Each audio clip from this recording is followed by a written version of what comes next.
think the problem has become less insurmountable in the past 20 years, or now maybe 30 years. And several of these arguments were made by Christoph Kohr and Francis Crick in some important papers.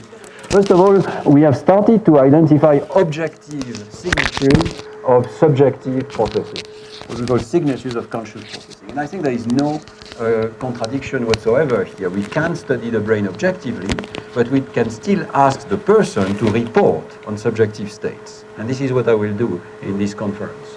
And second, we have this notion of computation, which is due to Turing, von Neumann, information theory, Shannon. We now know that it is possible for a machine, material machine, to compute.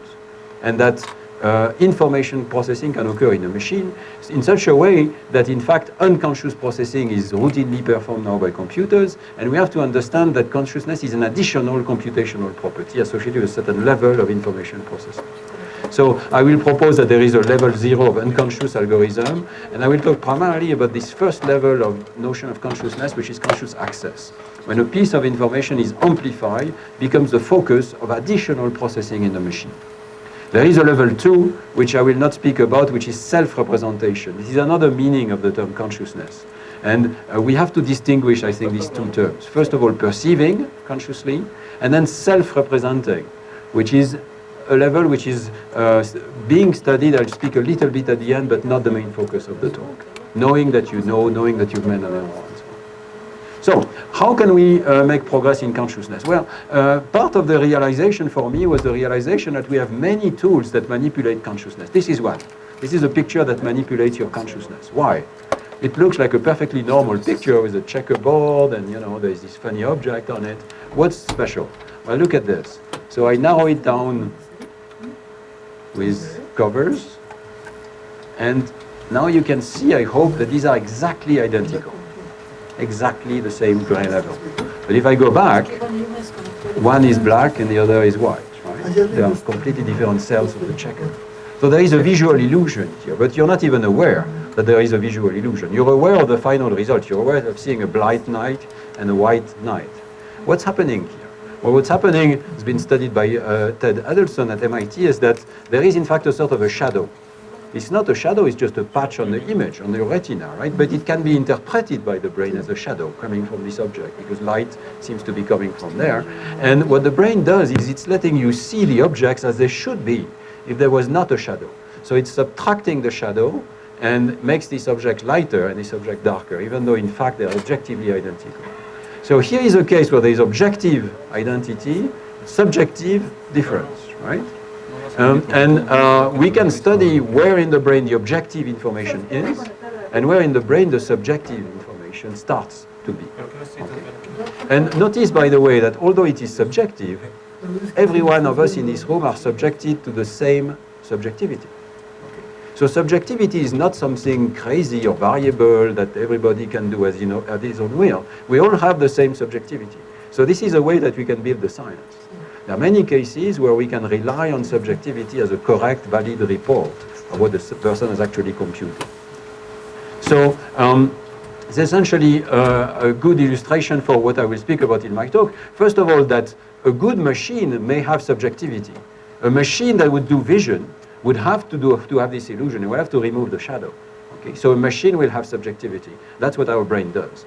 And second, conscious subjective experience arises after a long series of unconscious computations. We're not aware of subtracting the shadow. We're not even aware of the shadow in most cases. We are aware of the final result of a long series of computation. And I will try to show you in this talk that we can see that there are early stages which are completely unconscious processing, occupying at least 200 milliseconds of processing.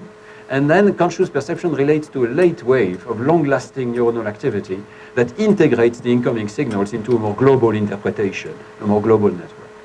This will be a key conclusion, let's say, of the several experiments. So I want to say that already 20 years ago, actually this is the 20th anniversary of this paper with Jean-Pierre Changeux, we began to propose what has become known as the global neuronal workspace hypothesis. It's development from Bernard Baars, who in 1989 proposed a psychological model of the global workspace. This is the global neuronal workspace. The idea is very simple. It's a hypothesis about consciousness. That, first of all, the brain is comprised of many processes that constantly operate unconsciously. In fact, most of the cortex is covered by processors who just process information in an unconscious manner, modular manner.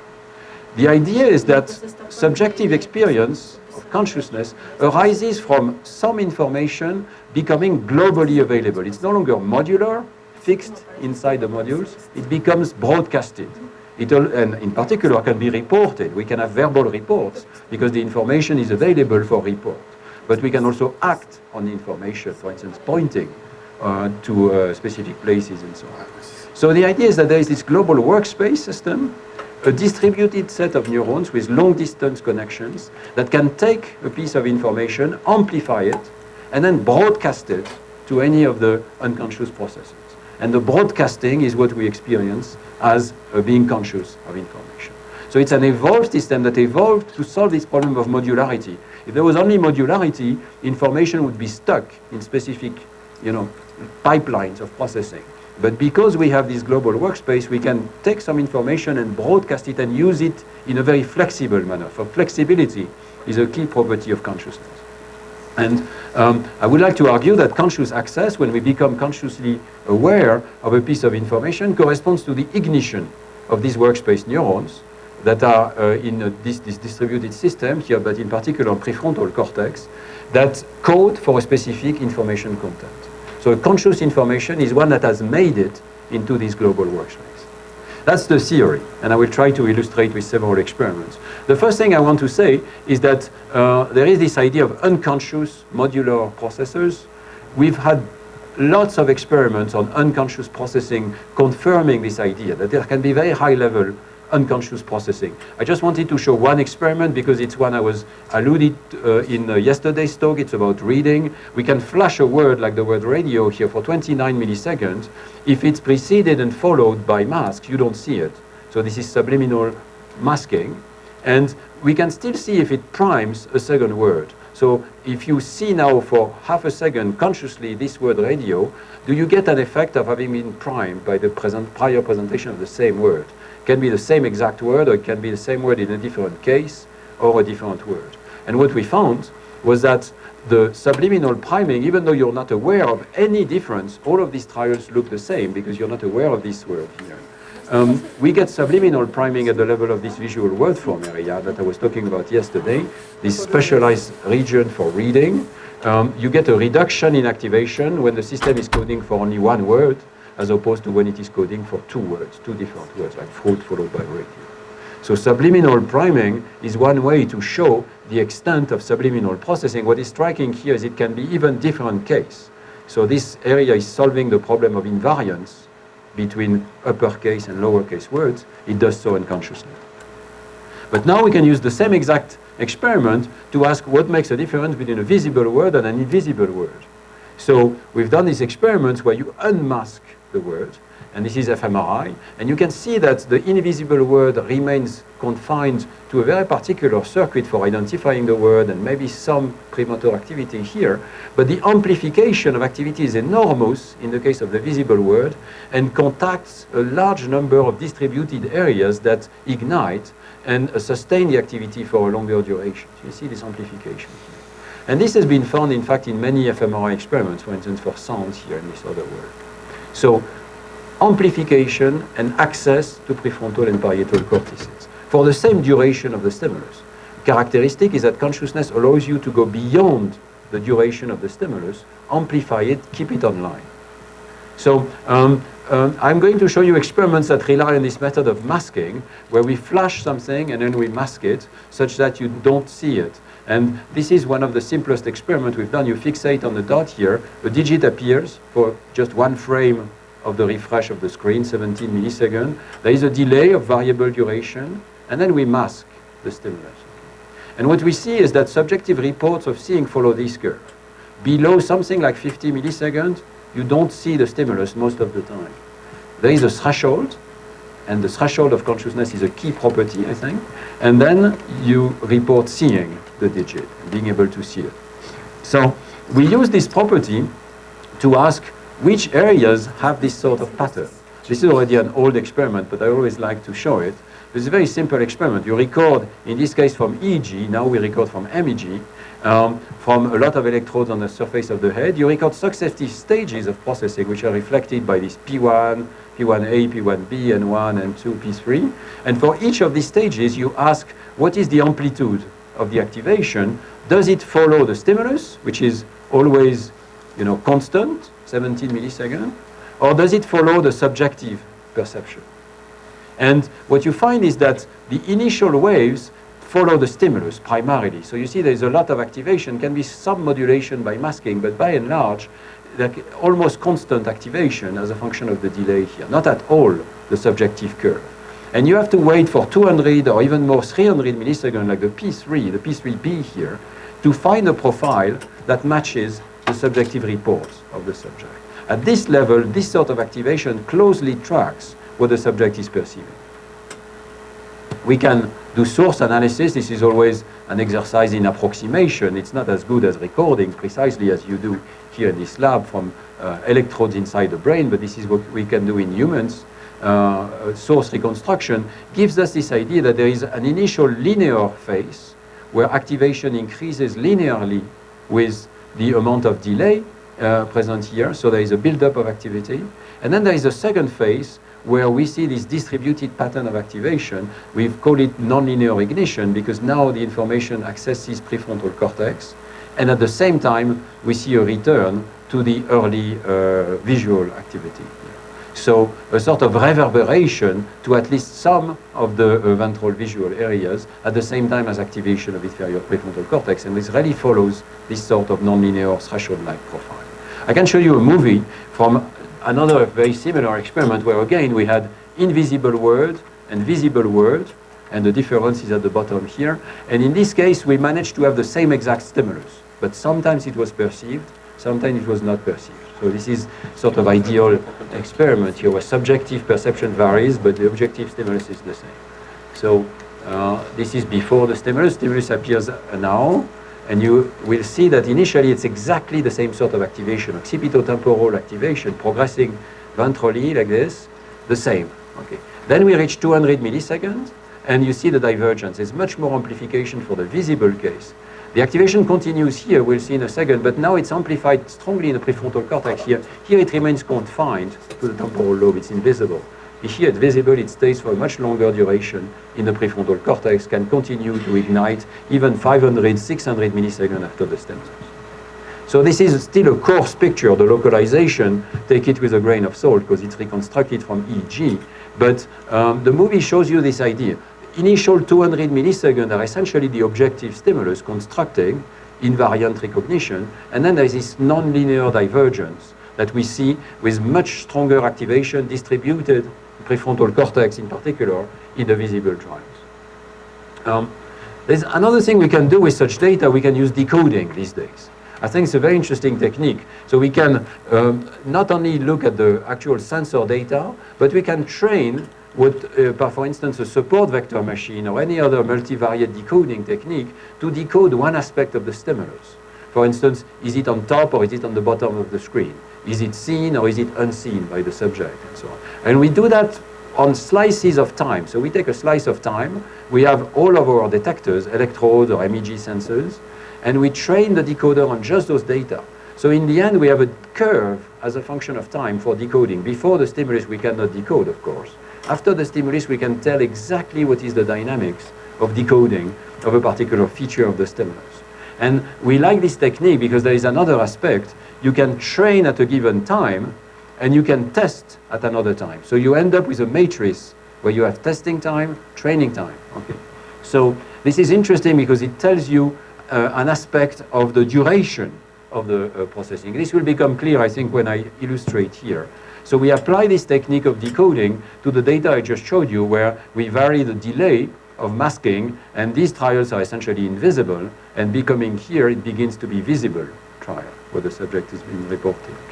And we decode whether the subject, we decode whether the stimulus was present or whether it was absent. Okay. So what you can see is that we are able to detect even a very, very short stimulus. It's barely significant, but very clear here for 33 milliseconds. We are able to detect the pipeline of processing of a stimulus, which is essentially unconscious here. We can take just the unseen trials, by the way. We continue to see this. So we see a sort of pipeline of processing. Why do I say it's a pipeline? Because it's a diagonal organization. So the training time and the testing time have to be roughly the same for this detector to detect that there is a decodable information about the presence of the stimulus. So this diagonal pattern indicates a sort of transient propagation of activation through different stages, each of which are rather short because the diagonal is not very thick here. But notice what happens when you cross the threshold, or when you compare seen versus unseen trials. There's this much larger pattern of activation expanding into a sort of square pattern. The square pattern here means that you can train at any time and you can test at any time. There is a stable pattern of activity. It's much more stable over time. So this sort of square matrix, we think, is one of the possible markers of consciousness, the stability of information over time for a certain duration. And there are other work from the lab suggesting this form of meta-stability, stability for a certain period of time, can be a correlate of conscious perception, as long as it occurs late after the stimulus. So decoding techniques have become quite extraordinary, and I wanted to show this very recent experiment by Sébastien Marty in the lab. It's a very simple idea. What happens if we bombard the subject with pictures? This is called rapid serial visual presentation. We're going to show the subject as many as 10 or 15 pictures, one every 100 milliseconds, 10 hertz. Yeah. So 10 pictures per second. So you're bombarded, and you cannot see them all. You see like this, very quickly. But, and we distract the subject by giving a tone here. I won't have time to explain all the details. But what you can see here with the colors is we can decode every single image that the subject has been presented with for the first 200 or a little bit more, 250, 300 milliseconds. You see these diagonal patterns means that we can train a decoder, and this decoder will give us the identity of picture 1, then the identity of picture 2, picture 3. It's essentially whether it's a face, a house, an object, simple things that we can discriminate at the whole brain level. So essentially, for this period of 200, 300 milliseconds, we can discriminate the very fast processing of every single picture in a stream that you cannot really see. Okay. But now we can ask what happens when there is a target. So there is a target here which is surrounded by a green frame, and that's the target that the subject must remember and bring to consciousness. Okay. So you are able to do this task where you say, I'm going to remember this picture. What happens is that we see that the early period of decodability, around 170 milliseconds, is amplified, not just for the target, but also for the pictures which are around the target, just before or the n-2 target here. So early visual responses, around 170 milliseconds, are amplified in a gradual manner for stimuli that are close to the target. And then later in time, 370 milliseconds, once again, only one picture, only the target, gives this strong amplification of decodability around 400, 370 milliseconds, and just that target is being decodable during this time period. Okay. So we again have this idea that the initial period is isotropic, every picture gets processed, but there is one of them which gets selected, becomes the object of conscious perception, and there is both gradual as well as all or none selection of the appropriate picture. Progressively it gets more and more all or none. I think this is an interesting property of this dynamical system. There is a threshold, there is amplification, and at the end there can be a complete all or none difference. I've seen or I've not seen. I'm sure that I've not seen. I'm sure that I've seen. It begins as a small divergence, but it amplifies and becomes this ignition pattern. Now, single neuron level. All that I've shown you right now, it's fMRI, then EEG, then MEG. It's all very indirect. We're seeing millions of neurons activated at the same time. And I want to pay homage to several people like Rodrigo Cuyan-Quiroga and Itzhak Fried, or also Fanis Panagiotaropoulos, Nikos Logothetis, that have managed to record actually single neurons in humans on the left, in monkeys on the right, and correlate these responses with conscious perception. And again, you find these late all or none switches in firing. This is perhaps most striking. So you have this picture of the World Trade Center, the old World Trade Center, and there was a cell in the human, recorded by Rodrigo Cuen Quiroga, there was firing for the World Trade Center. But it was, when the picture was flashed, very briefly, the neuron fired only on these trials that are labeled in blue here, where the subject say, I could see the picture. So there was a subjective report here, and the neuron fired only for the subjectively reported items. Likewise here, the neuron fired for one person, Whoopi Goldberg, when they created this very strange stimulus, which is a mixture of Bob Marley and Whoopi Goldberg. You can see it here. The neuron would fire only late in the epoch, only when the subject said, I saw Whoopi Goldberg. When the person said this stimulus was actually Bob Marley, there was no firing. Same thing here. And I want to pay homage here to the work that was done by Professor Romo in this lab, which has the similar quality of being able to dissociate subjective sensory experience from objective fact. They did very similar experiments to what we were doing with the visual presentation, with a threshold for perception, a threshold for detection of a somatosensory stimulus in this case. And once again, and with this extraordinary ability to record from so many different areas of the monkey brain, once again, they found this remarkable thing, which is that the early part of the firing here, I can't quite read the scale, but I think it goes all the way to something like 150, 200 milliseconds here. The early part and the early brain areas do not allow you to decode the subjective experience, do not correlate with the subjective report of the monkey, but the late part of the firing and the later areas in prefrontal cortex in particular correlate with the subjective reports of the monkey. So you can see now that even at the single cell level, you can find single cell correlates of whether the monkey or the human is perceiving or not perceiving a stimulus. And this can occur for a whole continuum of responses, or in the case of the previous slide, can occur for the very same stimulus perceived in two different ways. Well, I was very lucky to participate in experiments that were done by Peter Hoefsema recently, and this is a publication from this year, to look at this more closely, again in monkeys at the single cell level, asking about visual perception that occurs at the threshold. I think this threshold property is so important, and we wanted to understand a little bit more why sometimes the system goes in the high state and you say, I perceive the stimulus, sometimes goes in the low state and you say, I didn't perceive the stimulus. So this is the main question. Why are some stimuli reported and others remain subliminal? So the experiment that Bram van Vogt was doing for his PhD at Peter Hoefsema's lab, it's not my lab, but it was really associated with the work, it was very simple. So the monkey fixates, and you record from V1, V4, prefrontal cortex. Neurons have a receptive field, V1 and V4. You will present stimuli in the receptive field, or you will not present a stimulus. And the monkey is trained to say, well, if there is a stimulus, I make a saccade to it. If there is no stimulus, I make a saccade to what is called the reject dot. There is this dot here all the time. And when the monkey doesn't see the stimulus is absent, he makes a saccade to the reject dot. Very simple task. Detect, not detect the stimulus. So, again, there is this beautiful threshold function. So, as you vary the contrast of the stimulus, you can see that for low contrast stimuli, the monkey almost always goes to the reject dot. And then, as you increase the contrast, most often, suddenly, the monkey will go to the proper target. And so you can use this curve once again to characterize which steps correlate with this sort of function.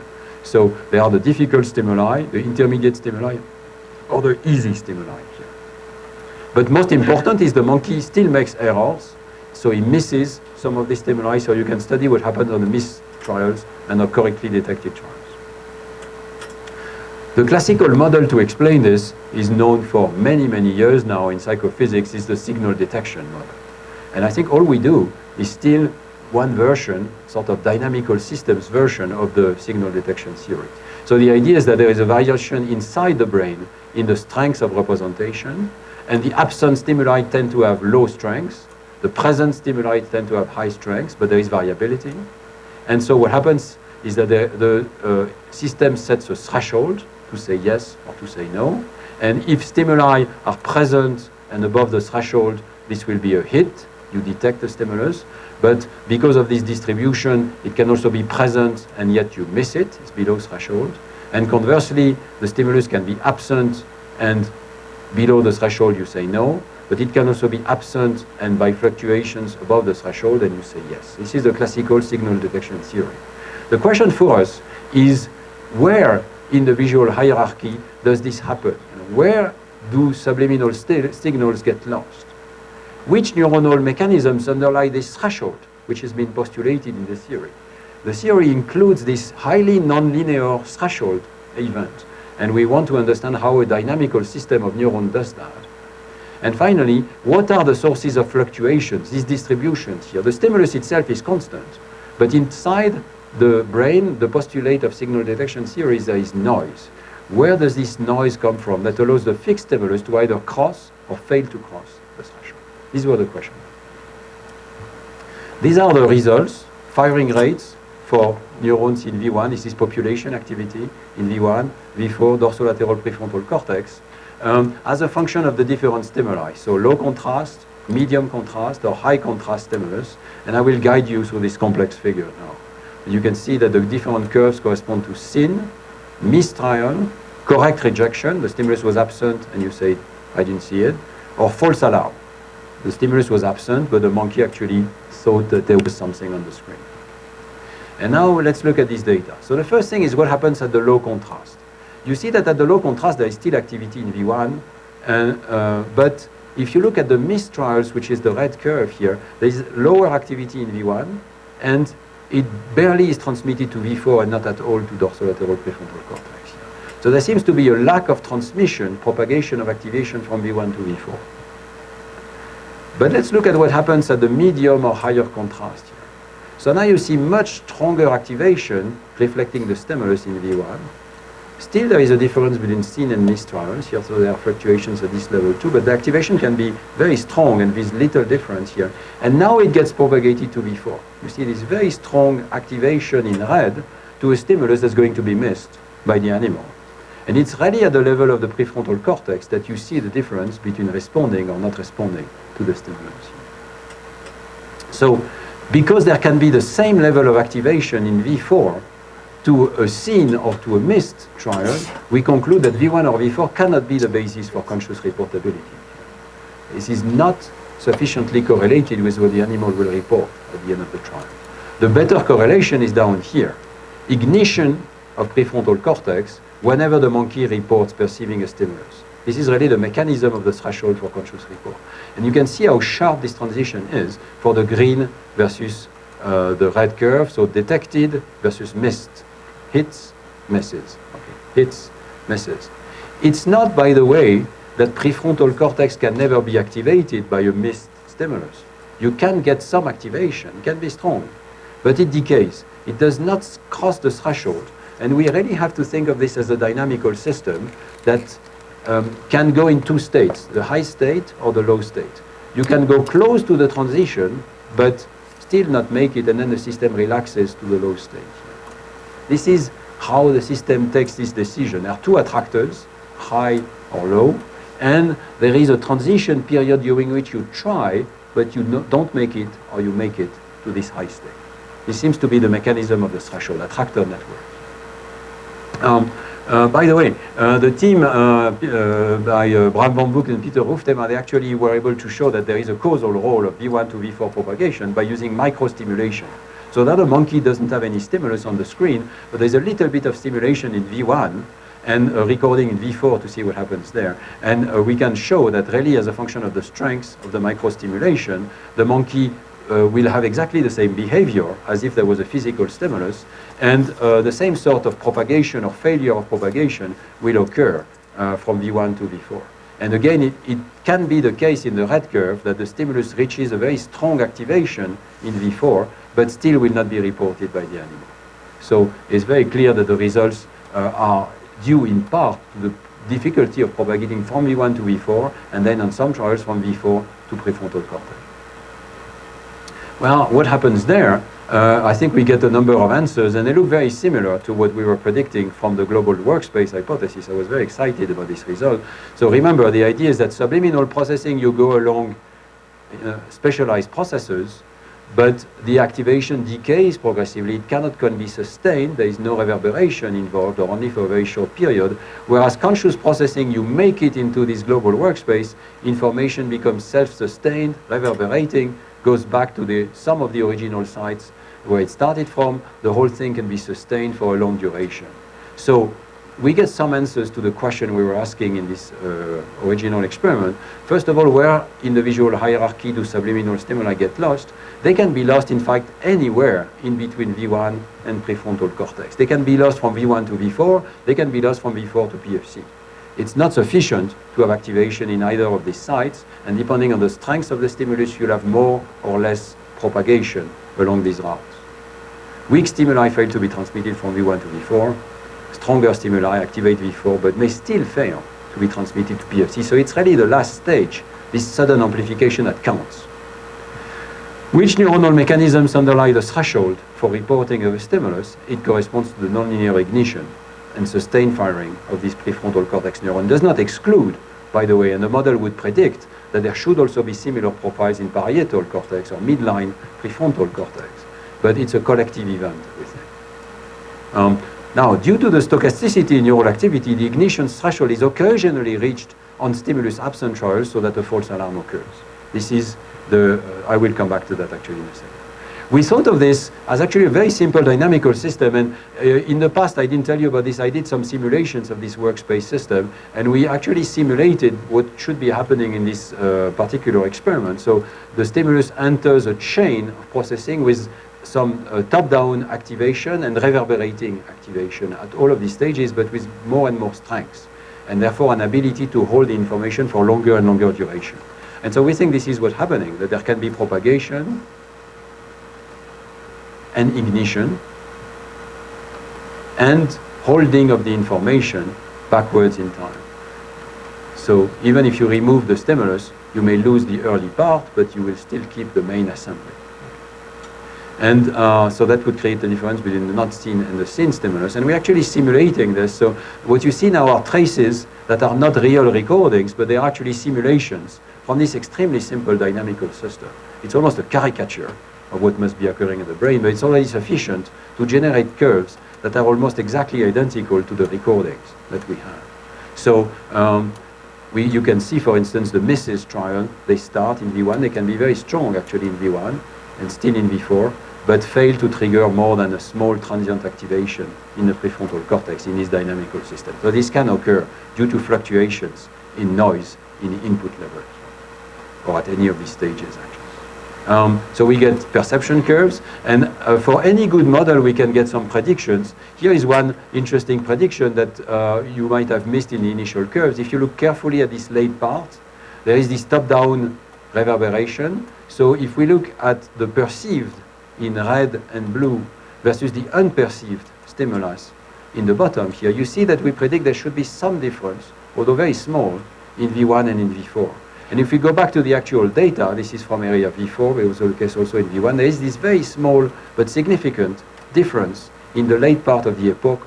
Way after the stimulus is gone, there's still a little bit of firing, which may not be detected in any single neuron, but this is population activity. So there is a little bit of sustained activity, which is a trace of the perceived stimulus only on perceived trials, including the misses, including the false alarm trials. False alarm trials are in blue here, and you can see the sustained activity that began to start.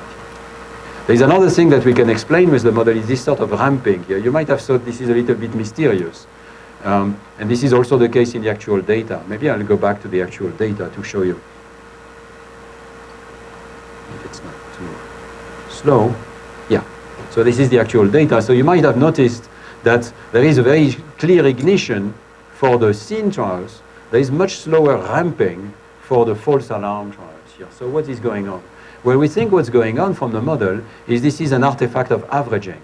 In the model, there can be a false alarm at any time during this interval where there could have been a stimulus. So there is actually in the model an ignition at with the same sort of profile as the green curve, but because it comes at different times, averaging it creates this sort of ramping. And this is an important danger of averaging here. So we think we can explain the blue data here by the fact that we've been averaging over events of spontaneous ignition in the absence of a stimulus at random times. Oof. Time is flying, so I will go perhaps a little bit faster.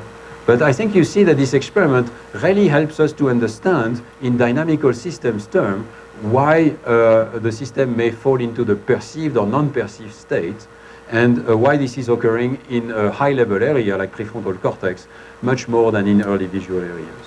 The last question was what causes the fluctuation in perception for a fixed stimulus. Here I will not go in detail, you have to read the paper, but I want to mention the type of analysis that was done, and this was done in particular by Panzeri and his collaborators. The idea was to take many pre-stimulus measures of different aspects of what the monkey could change from one trial to the next. So his motivation, how long does it take to initiate a trial, the pupil diameter and its derivative, the firing rate also, which can fluctuate spontaneously in V1, V4, in prefrontal cortex, and the power in alpha, beta, low gamma, high gamma bands of the local field potential on every trial. And the idea was, can we predict whether the monkey is going to make a false alarm or going to miss an actual stimulus? And what these graphs, these complicated graphs show is that different combinations of these parameters predict whether the monkey is going, for instance, to have a hit or a miss, okay, or whether he's going to have a bias. The bias is what distinguishes false alarms from correct rejections. So why do you sometimes think there is a stimulus when there was none? Okay. And finally, sensitivity. This is an interesting parameter here. It distinguishes hits versus misses, but there is a trick in the computation to avoid this variable from discriminating the false alarms. So it's just a bias, there is a bias and the sensitivity of signal detection theory. Well, I can tell you very briefly some of the results. If you look at the bias column here, you see that the bias is closely related to pre-stimulus firing. So even before the stimulus is occurring, there is more firing on the trials where the subject is likely to make a false alarm. And from the point of view of the simulation, it makes complete sense. It's exactly what we find in the simulation. There is more firing before the stimulus, and a sort of slow fluctuation in firing rate. Then this will bring the whole network closer to the ignition threshold and the capacity to ignite. So this is the main variable. It's not the only variable. It's the main variable that drives the difference between with this bias, so the false alarms versus correct rejections. And completely different for the sensitivity here. Sensitivity relates to what happens after the stimulus and the size of these peaks. I don't know if you can see that they are slightly different and the firing is different. So this is essentially the better propagation to V4 and to prefrontal cortex. Starts almost the same in V1, but there's better propagation to V4 and even better propagation to prefrontal cortex. So fluctuations in some parameter, maybe attention, that amplifies the activity and creates a higher sensitivity. So I think it's nice that we begin to understand this is all validating the signal detection theory, by the way. It's a sort of implementation of signal detection theory, asking where do these different components of bias, sensitivity, threshold come from in a dynamical system. Okay, I think I'm late. I'm not sure. Do you want me to stop 10 minutes? Okay, I can give you a few more results perhaps. But this is the heart of what I wanted to show you, this sort of nonlinear divergence explaining when we report or do not report perceiving a stimulus. But I do want to ask a slightly broader question perhaps, because, okay, we have this property of consciousness, but what is it good for? Some philosophers have actually argued that subliminal processing is so extensive that consciousness is not good for anything. We could do anything subconsciously. It's all an epiphenomenon. It's like the whistle on the steam machine. You know, it doesn't do any good for the machine itself. So you find this in the literature, this idea of consciousness as an epiphenomenon, because we are zombies. You know, it wouldn't be different if we were zombies. Well, I don't believe that for a second. I think what I've shown you is there is a highly evolved network, long-distance connections, propagation of activation. It's got to be there for a good purpose, for a good function, for a good evolutionary function. We came up with a tentative list of the functions that this system could be solving computationally. The first thing is to be able to reflect upon the information. Subliminal information is very short-lived. It decays quickly. It goes away. After 500 milliseconds, most of it is gone. maybe you find still some traces for a few seconds. And I could talk, if I had more time, about unconscious working memory. There is a little bit of fleeting signals, but by and large, it's gone. It's not enough. We need to be able to reflect upon the information. If some information is important, we need to reflect for seconds. And that's true not just for humans, but I think it's true for many animal species. In the paper, we discussed the case of the elephant, who has to make this difficult decision of going to find water 30 kilometers away. I don't know if you know this, but the elephants make these decisions collectively, and suddenly they make a decision and they will walk across the desert 30 kilometers to a water hole that they know is there and should have water. This sort of decision requires thinking. Well, you know, what are the cues? Where is the wind from? Is it too hot? What's the time? And so on and so forth. This sort of decision that takes time, I think we need the workspace to be able to reflect upon selected information. And so I'm not going to show you evidence on that, but we have quite a lot of evidence now that tasks that require working memory with a sustained activity are much better done under conscious conditions than under non-conscious conditions. The whole thing essentially collapses under non-conscious conditions. Maybe there's just a little bit remaining, but not much. Second idea is to discretize the incoming flow of information. You have a lot of sensory information. You want to compress it to a few symbols that you can hold in your workspace system.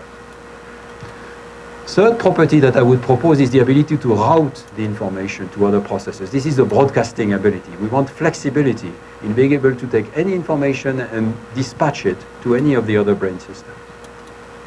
And the final function, which I want to talk about with one experiment, and this will be the end, is the ability to monitor behavior. We need to be able to supervise ourselves. And this requires looking at ourselves in the act of doing something and diagnose in particular our errors.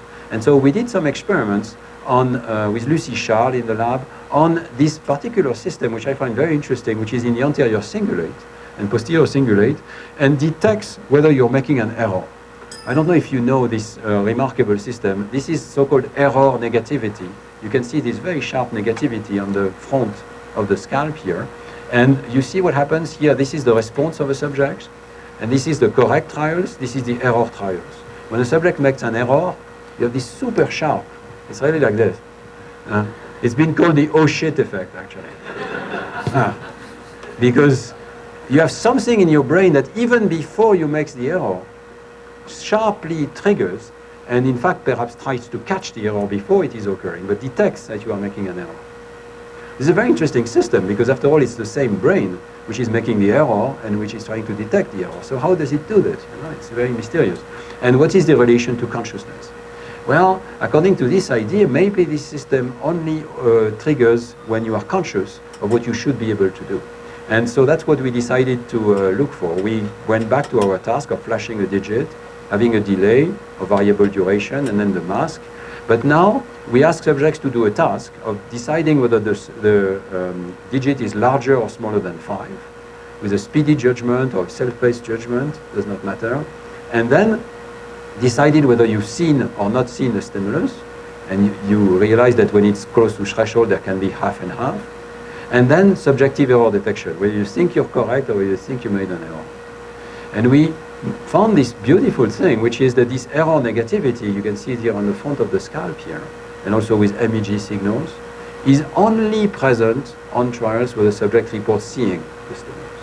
When the subject reports not seeing the stimulus, although he's still making some errors, he's not able to detect that he's making an error. He's responding above chance in both cases. So there is subliminal processing and above chance capacity to respond to the stimulus, but there is a zero ability to detect the error. Now you might think, well, this is okay because this is a longer stimulus, but in fact, even for an equally long duration of the stimulus, the same exact duration of the delay, like 33 milliseconds, you get the error negativity in blue when the subject perceives the stimulus, but nothing when the subject does not perceive the stimulus. And you see it's really a sort of all or none thing. There's nothing versus quite a nice error negativity. And it's true also that the error negativity increases in amplitude as a function of the strength of the evidence that is given to the subject. But it's one of these cases where we have a computation which is self-monitoring, did I make an error or not, which correlates 100% with whether the subject reported seeing or not seeing the stimulus. Now we wondered, how the subject does this, how the subject detects his own errors. And I think it's an interesting question to ask. We proposed a model which we call the dual route model of decision making. So already it was proposed actually in another context, but it was used here. It's a very simple idea. We all know that there are perceptual stages of processing, and then there is something like accumulation of evidence, and then we go to a motor action. We take a decision, there's a threshold somewhere here, we decide to respond, and we act.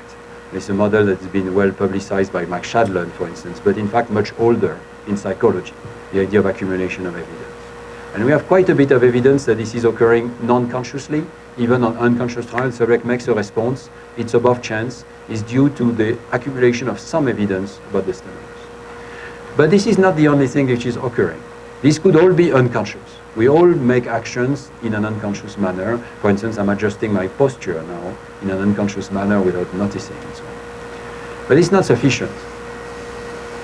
What more is there? Well, there is the actual ability to compare the number, taking into account the actual rule that you were given. I know that if the number is larger than 5, I should press the right key. Then you cross a conscious threshold. You develop a conscious intention. And our idea is that this is what should be driving the motor action. But in fact, there are two routes that are competing for the decision. There's a fast route, that's trying to take an automatic decision, and there is a slower, conscious route, which should be guiding the action, but does not always do it in the right time. And so this is why we make errors. We have these fast errors. But this is also why we can detect that we were in error. If we can compare the conscious intention and the motor action, we detect that we make an error and we can become conscious of the error. This by itself is not the consciousness of the error. It's later that we get consciousness of the error. So this is a model for what could be occurring. Two accumulation of evidence, two decisions, one trying to control the other, the comparison of the two allowing you to detect whether you made an error. So how can we test this model? Well, this model makes a very particular prediction. First of all, we should be able to decode from MEG. If we decoded MEG from the whole brain, we decode all of this. On unconscious trials, we should decode just what's below this line here. We should decode perception and motor action. But we should not be able to detect the conscious intention or the error detection. Only on conscious trials should we see this higher level here, which is the conscious level.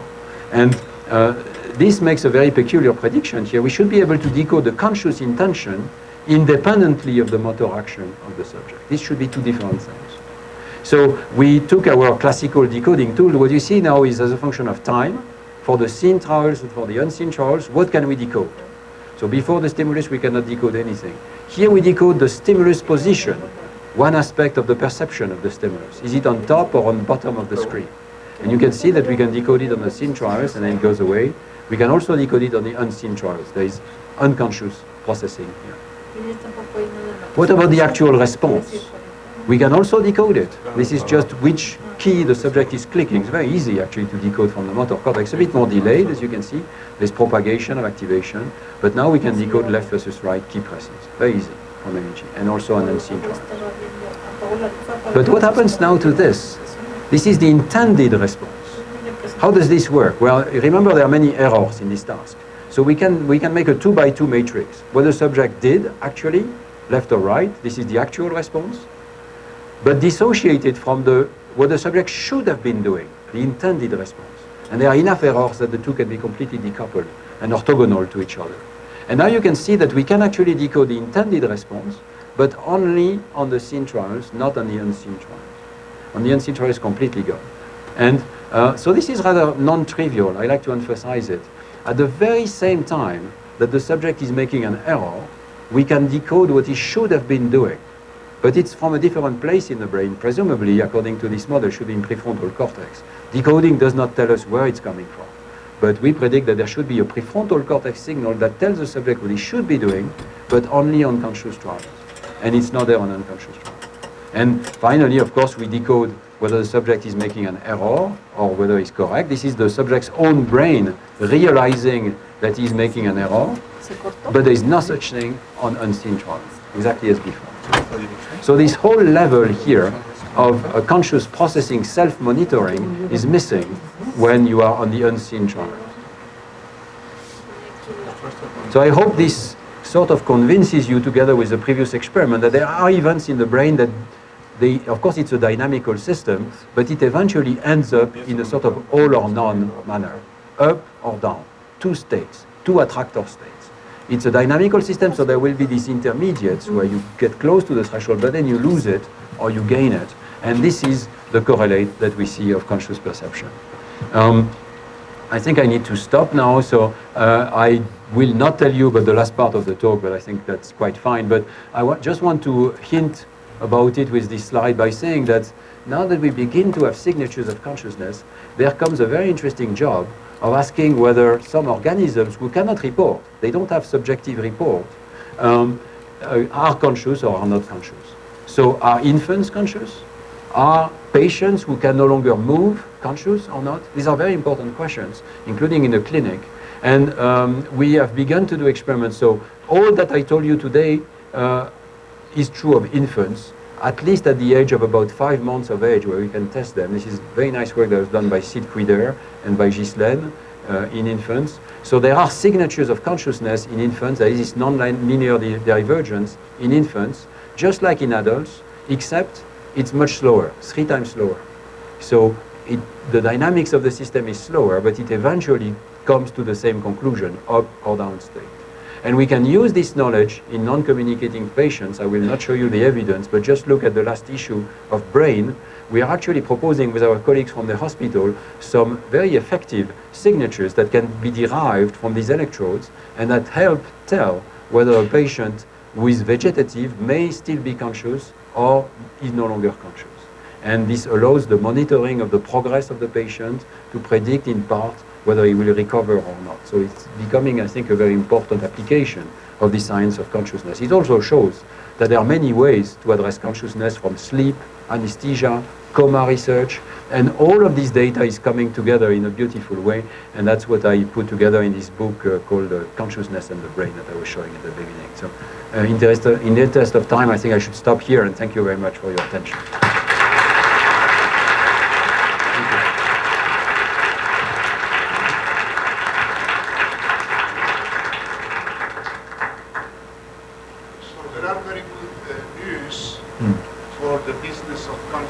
It was before for philosophers, and neuroscientists neglected philosophy.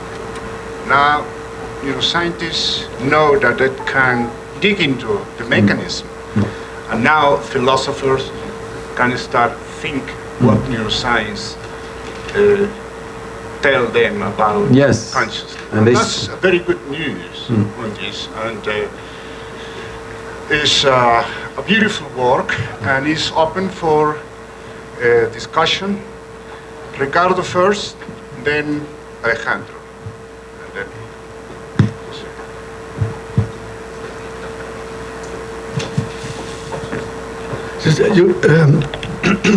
you have shown us very beautiful work on the consciousness of perception. Yes. When there is visual stimulus or tactile stimulus or sound stimulus. But are there some experiments of this kind when there is no stimulus? I mean, the consciousness of the self and the consciousness when one is without any apparent stimulus, just trying to solve a problem, for example, or creating writing, all the works of art, or even in science. So what is I think this is the hard question of consciousness, rather than the consciousness of perception. I completely agree, actually. Yeah, thank you for this question. Well, first of all, not all is about perception. So detection of an error is actually a situation where you are conscious of something, but it's not a perceptual content. It's actually an abstract content. But so this is half of the response. I completely agree with you, and in fact, it's an interesting problem for the patients. A patient may be deaf or maybe blind, but still be conscious, right? And our test will fail for the wrong reason to tell whether he's conscious or not. So this is half, I present literally you half of the theory. The other half is that there is spontaneous activity in the system. The global workspace is subject to continuous patterns of spontaneous activity that will spontaneously trigger self-ignition. And this self-ignition is I think, the substrate for what William James was describing as the flow of consciousness. Even in the dark, without any stimulus, we have a flow of internal subjective states. We can simulate that in a computer, but we can also study it, and maybe I will show you one slide. Yeah, like this one. So we have also analyzed what is called resting state data with this idea in mind, that there should be a signature of consciousness without perception, just as the subject is resting in the dark and there is spontaneous activity going on. What you see here is a resting state activity of a monkey. We are now doing this also in human patients, and it's coming out very soon in a good journal. What is being done here is so-called dynamic resting state activity. So instead of averaging for 20 minutes and computing one matrix, like this matrix here, of cross-correlation across different brain areas, we compute it over time window, so you get the dynamics. And the crux of that paper, this is a PNAS paper from a few years ago, is that we find that the dynamics reflects consciousness. When the animal is awake, what you see right now is an awake animal. There is a constant flow of spontaneous activity traversing the system, and the dynamics can be analyzed by tools of physics, and we find that if there are enough of these different states, and you see that the states are characterized by a lot of variability of positive as well as negative links, this is a characteristic of consciousness. When the same animal is anesthetized, this flow of activity disappears or is much reduced, and it converges essentially to the anatomical matrix. Of course, the connections are still there. There is still some spikes going on in the system, even in the anesthetized animal, of course. So it's not that there is no longer spontaneous activity, but the spontaneous activity is no longer organized as a dynamic organization of ignitions. And so this is another possible signature of consciousness in the absence of a stimulus. Yes, beautiful talk, thank you very much. I have a couple of questions. The first is, you are using the language of dynamical systems and nonlinearity. There's some people who are trying to use the ideas of phase transitions and criticality. Yes. What is your opinion about that? Some people say that the brain at rest is critical, and thus it has this ability to optimize the communication between different parts of the brain. And I'm sorry, this would, it would be a benchmark, and phase transitions would occur. You're apparently saying in that language that consciousness is a phase transition. Yes, I completely like this idea, actually. Okay. And I think we have to characterize what phase transition. I really use the simplest possible model, which has these two attractor states, basically, but leaving aside the fact that there are oscillations in the system as well, so it could look more like a Hopf bifurcation. I think this is in the hands of the physicist now, and I'm not enough of a physicist to characterize it, but it is a phase transition. That's what we are showing. Have you looked at this last work? At the, I don't know if you're using PCA. We are actually. Yes. Yeah. So ICA. So at the arrangement of the eigenvalues, how do they diminish or not? I'm not sure. Yeah, I see what you mean. What we do is we apply ICA. So this is going, well, you see it here actually. So we get these different states from decomposition basically of these matrices, but we also get their duration and some notion of, their exponent of half-life and so on. And all of these provide markers of consciousness actually. Are you using the main modes, the principal modes? Are you showing them? No. The dominant modes of this no, this is a slightly different analysis here. That's not exactly what's being done here. But again, I think the interaction with better physicists will be needed. The first two authors actually of this work, well, Pablo Barfeld and Jacobo Sitt are physicists. So they are looking at it from the point of view of the physicist. But personally, I'm not enough versed into that to really answer your question as precisely as I would like. In the course of my brief life, I have seen that when behaviorism prohibited even to use the word. Yeah. Will, consciousness. That certainly is true. And even that, how do you know if the animal is feeling pain or not? Yeah. And now we have models of so-called autism, schizophrenia, compulsive disorders in mice. I don't know if that is possible, or if you can even follow your signatures at this level or not. I mean, I would like to know also a threshold between species, or how can you make these matrices in lower animals or not. This is one point. The other that comes from intuition is that same meditation, right? When you try to put your mind blank, right, white, completely nothing there. You cannot. There is always something. Self-ignitions are coming one behind the other all the time, right? And the last point is, if you have doing experiments, if you have done experiments with some kind of drugs. Drugs. For example, some drugs would produce more anxiety. So I would predict that your model would show that they will do a lot of misses during the trials. And some others are the presence of anxiety. I mean. So I will answer this last question first. There is a lot to do there, and Peter Hofsemer actually is doing experiments with NMDA antagonists. I think the role of the NMDA receptor in these long-distance loops and slower dynamics is probably extremely important. And so Peter, in previous work with Matthew Self, was showing that the top-down component of the network seems to be driven primarily by NMDA, by slow NMDA receptors. So there would be very interesting pharmacological experiments to do there. And we are starting to do some now with MEG and EG in the lab, but I have no results to show you. The only drugs we've been using are anesthetics.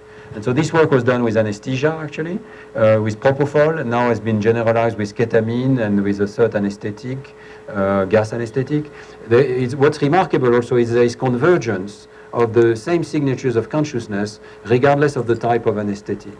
So I think this is also interesting because it's beginning to solve an interesting riddle. Why do so many different anesthetics, which have very, very different modes of action, why do they all kill consciousness? It seems that it's really they all kill the same late dynamics. So with respect to your first question, which I think is a very good question, all of the visual illusions that have been used to study consciousness in humans exist in animals. Binocular rivalry, masking, perception at threshold, ambiguities in perception, they're all there. So I don't think there is any doubt that there are many other animals that have the same sort of perceptual awareness. Maybe self-awareness is different. And this second level is perhaps much more sophisticated in humans, but perceptual awareness seems to be extraordinarily similar. And these properties exist as far as can be studied in mice. There is very beautiful work on tactile perception in mice, which may answer also some of your requests, for a causal manipulation with pharmacological events and even also with optogenetic methods now. So there is a published experiment in neuron by Japanese authors at Riken showing that if you disrupt just the top-down synapses back to somatosensory cortex, the mouse loses the behavioral ability to use touch information. It's one of these causal experiments. This is very important because all that I've shown you today is not causal. It's correlational. It's a big critique, I think. We see events, they correlate well with consciousness, but do they cause consciousness? We're not sure. But in animals, there is now this causal sort of experiment showing the key role of top-down amplification and late activation in elementary models of consciousness, even in the mouse. I would like to know your opinion about this hot topic and consciousness, which is this distinction between access consciousness and phenomenal consciousness. Yeah. So this distinction is this idea that we may perceive consciously more than we can report. So there's the idea that perceived may have phenomenal properties before reaching global availability in order to report. Yeah. So there are some evidence, for example, from the George Sperling experiment, where subjects can retrieve more information when a cue is used. Yeah. So what do you think is happening at the neural level? Do you think prefrontal cortex is involved in this kind of maybe phenomenal properties before report? It's a very difficult question. Thank you for raising it. I think I have problems with the very notion of phenomenal awareness. So how do you know that you have phenomenal awareness? How do I know that you have phenomenal awareness? Because you report to me, right? So it's always by report that we eventually get some data. So I think reportability is the central phenomenon, and phenomenal awareness, when you push it to the end, there is really no criterion that you can use scientifically to decide whether some animal has been having phenomenal awareness in the absence of report. I think this is a very big difficulty. It's almost leading to a dualist perspective. And some researchers, some philosophers that you mentioned, Ranulfo, the philosophers are still in this whole enterprise, not all scientific, but some of them are veering towards dualism again, with this idea of phenomenal awareness. I don't want to go in this direction, so I'm holding to the position, which is more like a minimal position, that everything is due to conscious access, to what I've shown you today. And so it's only when information reaches the prefrontal cortex that you have phenomenal awareness. And there is some evidence for that. For instance, a beautiful work by Claire Sergent in Paris. She was my PhD student. Now she has a completely independent lab. And she's showing that you can get post-cue. So it's very interesting. You flash a stimulus. Normally you don't perceive it. But if you give a cue afterwards, tell the subject, attend to there. Then subjects say, oh, I saw this. And I saw it 900 milliseconds before. So it's post-cueing. But the phenomenal awareness only exists if there was the cue. So, and the cue creates conscious access. We see all of the signatures of conscious access there. So I think it's part of the evidence that phenomenal awareness is a sort of exaggerated term. We only really are aware when we access the information. That's my last resort position. Yes, thank you very much for your very interesting talk. There is this idea that what distinguishes humans from all other animals is the ability to believe in things that are not true. That's a good definition, but you see the false alarms, right? They do exist. But I would say that that ability to believe in things that are not true, in God and religion and all of that, is a product of consciousness. And if that is the case, then there seems to be a paradox between what consciousness is and this ability to believe things that are not true. I think I will disagree with this notion of what's human. I think that what you are defining here is not consciousness or not human representation, it's just representation. It's actually discussed by philosophers again.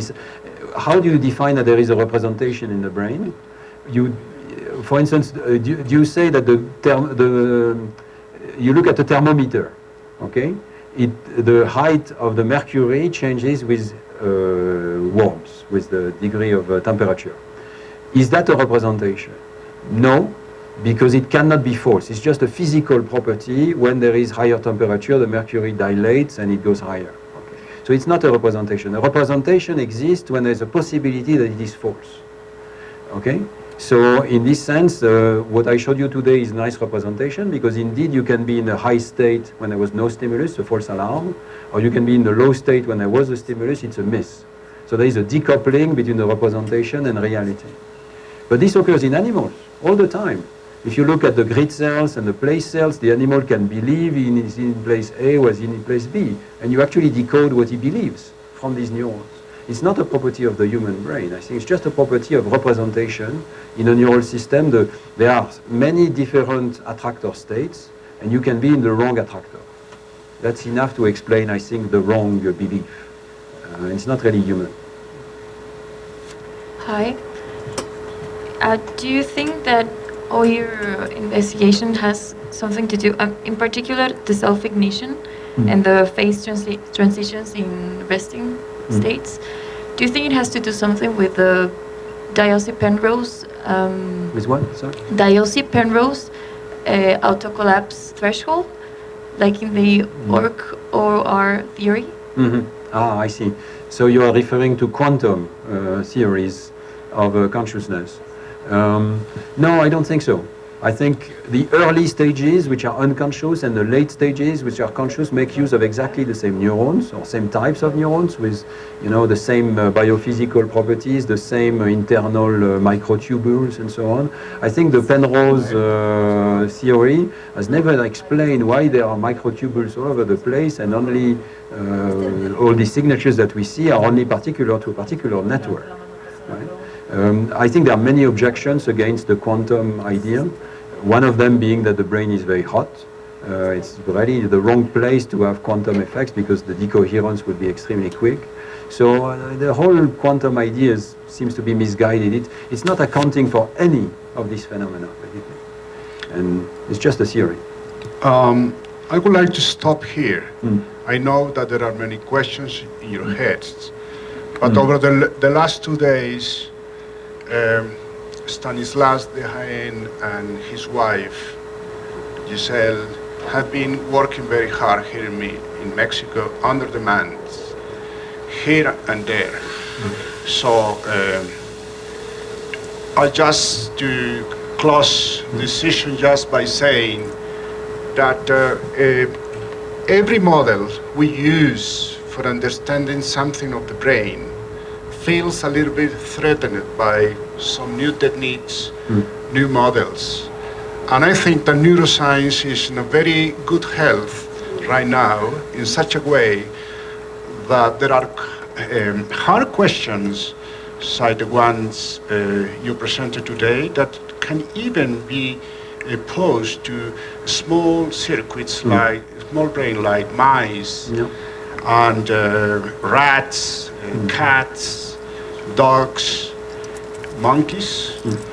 Was half a part of your presentation, and of course the beautiful thing that and the bad thing that happen in our brain. So what is very important, and of course pharmacology and many techniques, many tools can be used to address hard questions. I think that it is very important to have this perspective in neuroscience in the way we address these problems. I think there is plenty of room for all of us for addressing very punctual questions and important questions.